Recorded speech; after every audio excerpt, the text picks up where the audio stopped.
A beautiful white owl spotted for the first time in western North Carolina is fighting to stay alive. The local expert has taken the snowy owl into his nature sanctuary in Mills River to help it recover from an illness. News 13's Kimberly King joins us live tonight. Kim, you got a chance to get an up-close look at that beautiful owl. How's she doing? Larry, she looked healthy. She is a native of the Arctic and Canada, but they do migrate south, and somehow she ended up in western North Carolina. People come from everywhere. Debbie Mabin spotted the beautiful snowy owl perched on the roof of her barn. He flew from the barn, went down to a brush pile down our ditch bank. She remembered her mom collected owls. Gone 10 years in March, Debbie had a thought. Well, that's just Mama coming to tell us Merry Christmas. It's Monday, probably around 9 o'clock, he came into my backyard, probably within about 20 feet of the back door. Will Kilpatrick was entranced. He and others fed the owl a mouse. And when we did, the way he came and approached it, you could tell something wasn't right with him. That's when Will contacted experienced naturalist and bird rehabilitator Carlton Burke.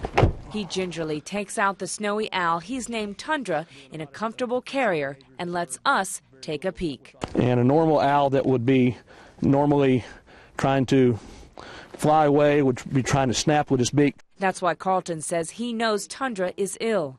She occasionally looks around but isn't moving all that much. Her eyes a beautiful yellow, her feathers lined with gray, indicating she's likely a female, and feathery feet. They're just so furry, which is obviously an adaptation for hunting in the snow or the north woods. The first 48 hours or so is most critical, and I've had this bird about 24 hours now, and it's survived at this point, and we're getting it to eat. Even though Tundra looks good from the outside, beneath all of her feathers, Carlton says she is severely underweight. He's been feeding her mice, but not huge meals because she can't digest them in her state.